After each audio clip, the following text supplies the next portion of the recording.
Assalamualaikum warahmatullahi wabarakatuh. Saya Kofifa Indah Cahyani Karim, kelas CS1 Farmasi 2017 Universitas Negeri Gorontalo akan membahas materi tentang sintesis senyawa epotilon. Mari simak penjelasan berikut ini. Manfaat dan keunggulan epotilon. Epotilon adalah suatu makrosiklik lakton kelas baru yang menarik oleh karena daya aktivitasnya sebagai zat anti kanker. Senyawa makrolida ini diisolasi pertama kali oleh kelompok Hofle dari Myxobacterium sorangium cellulosum strain 90 yang diambil dari sungai Zambezi, Afrika Selatan. Suatu penelitian dari Altman tahun 2000 terhadap aktivitas epotilon sebagai antiproliferatif memperlihatkan bahwa epotilon merupakan zat penghambat yang kuat untuk pertumbuhan sel pada berbagai macam sel kanker manusia. Umumnya, epotilon dapat digunakan sebagai obat kanker biasa sekalipun sel-sel kanker itu telah resisten. Aktivitasnya terhadap sel-sel kanker dan tumor sebagai obat yang konstan menunjukkan bahwa epotilon memberi arti sebagai klinik yang potensial di masa mendatang. Retrosintesis epotilon. Untuk sintesis epotilon C dan epotilon A dengan epoksidasi, dibuat rencana sintesis konvergen yang akan membutuhkan penggabungan 3 fragmen utama, yaitu fragmen A, fragmen B, dan fragmen C.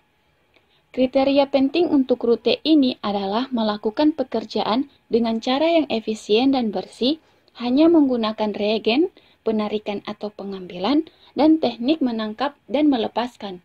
Tujuan keseluruhannya adalah untuk menghindari kromatografi, kristalisasi, distilasi, dan pencucian air yang umum dalam pendekatan konvensional untuk molekul-molekul ini. Akibatnya, hanya menggunakan reagen yang dapat bergerak, pengambilan atau penarikan, dan teknik menangkap dan melepaskan dapat mencapai tujuan ini. Fragmen A. Rute menuju fragmen A secara konseptual mirip dengan sintesis yang dikembangkan sebelumnya oleh Mulzer dan Taylor. Fitur kuncinya adalah pembentukan ikatan C2 dan C3 dengan pengenalan bersamaan stereosenter C3 yang diinginkan dengan penerapan reaksi aldol Mukayama yang asimetris. Dalam sintesis ini, reaksi aldol berkembang dalam hasil yang sangat baik untuk menghasilkan alkohol pada nomor 71 dengan kelebihan enantiomerik 92%. Ini dicapai menggunakan kompleks boran dengan N-tosilfenilalanin sebagai ligan chiral. Penyelesaian reaksi ini membutuhkan penambahan jumlah air minimum dan penarikan selektif boron, Amberlite IRA743, untuk memadamkan reaksi dan menghilangkan asam borat yang terkontaminasi. Filtrasi dan penghilangan pelarut menghasilkan suspensi asam amino dan produk aldol pada nomor 71. Namun, ketidakmampuan asam amino yang dilindungi N dalam pelarut nonpolar memungkinkan pembubaran produk aldol yang diinginkan. Filtrasi berikutnya memungkinkan asam amino untuk diperoleh kembali dan didaur ulang, sedangkan konsentrasi filtrat memberikan alkohol murni pada nomor 71. Setelah perlindungan sebagai tertabutil dimetilsililenol eter pada nomor 72 dan reaksi dengan trimetilsilimetillitium diikuti oleh pengambilan atau penarikan menggunakan resin asam karboksilat, filtrasi langsung dan penghilangan pelarut menghasilkan keton pada nomor 73. Alfa-metilasi keton pada nomor 73 melalui litium enolat dan diolah kembali dengan asam karboksilat yang didukung polimer memberikan fragmen A, hanya dalam 6 langkah dari bahan awal yang tersedia secara komersial. Fragmen B. Fragmen B hanya dicapai dalam 5 langkah dari bromida 3-bromo-2-metil-1-propanolol pada nomor 74 yang tersedia secara komersial. Perlindungan alkohol sebagai THP eternya menggunakan asam sulfonat polimerik yang diikuti oleh pertukaran Finkelstein-Halida memberi iodida pada nomor 75. homologasi alkyl iodida pada nomor 75 dengan substrat yang berasal dari 3 butenil magnesium bromida menghasilkan alkena yang sesuai pada nomor 76. Penambahan deproteksi resin pada asam karboksilat dari asetal THP, alkohol yang dihasilkan dioksidasi menjadi fragmen B aldehida pada nomor 69. Beberapa oksidan diselidiki untuk proses ini, tetapi yang paling terbukti adalah piridinium klorokromat PCC pada alumina dasar.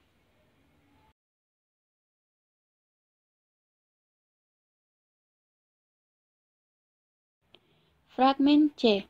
Fragmen akhir C dibangun dengan cara yang konvergen dari S-alfa-hidroksil beta-lakton pada nomor 77 dan klorometil triazol hidroklorida pada nomor 78. Oleh karena itu, lakton nomor 77 diuraikan menjadi keton pada nomor 79. Keton digabungkan dengan fosfonat yang berasal dari tiazol pada nomor 78 melalui reaksi Hornet-Wadsworth-Emmons yang sangat stereoselektif. Aldehida yang didukung polimer digunakan untuk mengais setiap kelebihan fosfonat dari reaksi ini untuk menghasilkan bis TBS pada nomor 80. Diol yang dilindungi TBS pada nomor 80 diambil melalui beberapa fragmen C dengan langkah-langkah yang dijelaskan sebelumnya. Pada akhirnya, iodida pada nomor 70 ditangkap ke trifenilfosfin yang didukung polimer untuk menghasilkan garam butik pada nomor 81 sebagai prekursor penggandeng. Selanjutnya, dengan semua fragmen yang ada, perpaduan terakhir dari komponen dimulai. Sebelumnya, kopling aldol stereoselektif dari fragmen A dan B dari ikatan C6 dan C terbukti sangat sensitif terhadap fungsionalitas proksimal dan jarak jauh di kedua fragmen. Dalam karya ini, coupling of keton pada nomor 68 dengan aldehid pada nomor 69, meskipun memiliki kemiripan dengan penelitian sebelumnya, merupakan kombinasi yang baru. Menggunakan LDA sebagai basa, kopling aldol ini melanjutkan dalam hasil kuantitatif dengan polimer stereoselektivitas 12:1 yang lebih baik. Resin ini memiliki dua tujuan, untuk menghilangkan kelebihan asam dan untuk menyeimbangkan sedikit aldehida yang tidak bereaksi. Produk yang diuraikan pada nomor 82 kemudian dilindungi silel dan ikatan rangkap dibelah oleh ozonolisis. Kerja dari intermediat ozonit dicapai dengan penerapan trifenilfosfin immobilized.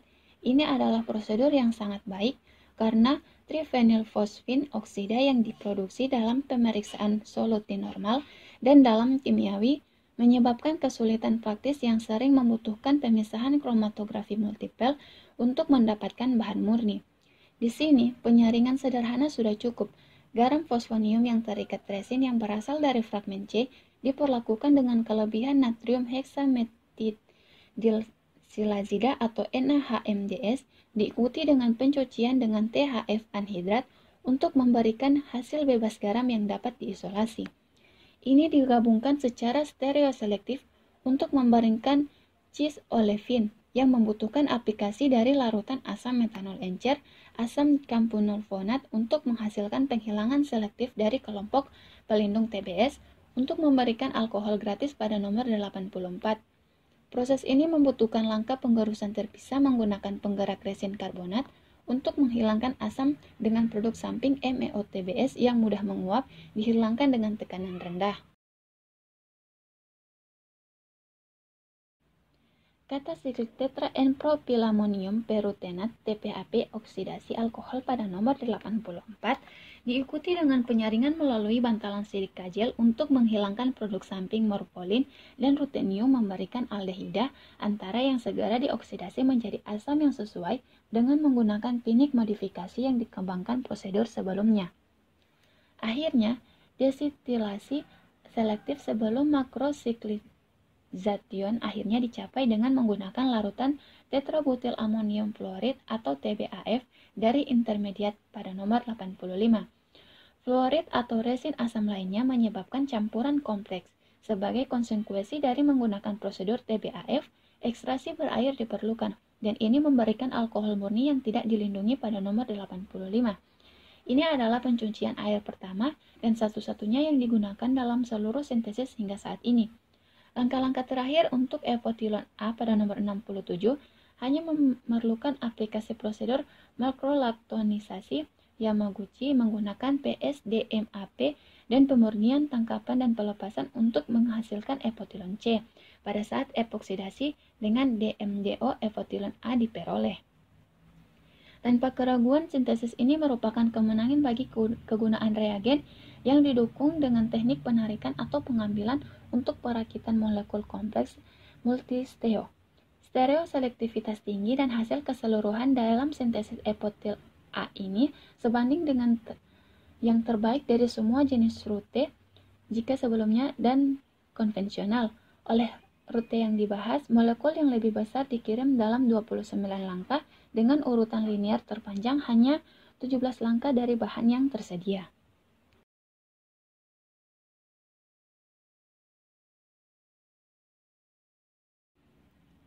Reaksi-reaksi yang terjadi dalam retrosintesis memperlihatkan bahwa sintesis epotilon dibangun dari 3 fragmen utama, yaitu keton pada nomor 5, tiazol pada nomor 3A dan 3B, dan aldehida pada nomor 4A dan 4B. Fragmen tiazol dan etil keton digandeng melalui reaksi esterifikasi atau makrolaktonisasi. Fragmen aldehida dan tiazol digandeng melalui reaksi metatesis olefin epoksidasi, dan fragmen etil keton dan aldehida dihubungkan melalui reaksi aldol. Metode dan cara kerja. Disediakan sorangium selulosum SO2161. SO2161 dikultur dalam medium fermentasi yang mengandung 1,5% pada suhu dan tekanan normal. Rasio pada cair adalah 1:4 atau berat per volume. Setelah 4 jam, ekstrak diperoleh dengan penyaringan dengan kertas saring kualitatif. Residu diekstraksi di bawah kondisi yang sama sebanyak 3 kali. Semua ekstrak digabungkan, diuapkan di bawah vakum pada 45 derajat Celcius sampai sekitar 10 mil. Kemudian sampel disimpan pada suhu 4 derajat Celcius sebelum menggunakannya. Mikrofiltrasi melalui membran 0,45 mikroM atau sentrifugasi 10.000 R per min dan 10 menit dilakukan sebelum pemurnian kromatografi kolom.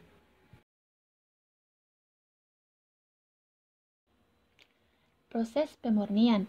Ekstraktan dari resin XAD16 dengan mengandung tetraklorometana epotelon terkonsentrasi di bawah vakum kromatografi kolom Sepadex LH20 dan dielusi dengan beberapa pelarut seperti metanol, etanol, aseton, metanol air, dan metanol diklorometana sebagai eluent. Fraksi yang mengandung epotel dikumpulkan, terkonsentrasi dan diterapkan pada siklus kedua kromatografi kolom dengan pelarut lain. Hasilnya menunjukkan bahwa kemurnian epotel dapat mencapai 78,1% analisis HPLC ketika aseton digunakan sebagai fase gerak, yang jauh lebih banyak daripada metanol 47,4%, etanol 36,1%, metanol banding diklorometana 49,3%, dan metanol banding air 55,6%. Kemudian, ketika laju aliran 0,2 mil per menit dan jumlah sampel EPO-A adalah 1 mg pada siklus kedua, elusi dengan metanol menghasilkan pemisahan sempurna antara epotel A dan epotel B, dan selanjutnya meningkatkan kemurnian epotel A dan B secara terpisah 90,27% dan 77,34%. Berikut ini adalah identifikasi hasil sintesis menggunakan instrumen dari NMR, IR, dan HPLC. Nah, itulah penjelasan dari saya mengenai sintesis senyawa epotilon. Semoga bermanfaat. Apabila ada kekurangan, mohon dimaafkan. Wabillahi taufiq wal hidayah. Wassalamualaikum warahmatullahi wabarakatuh.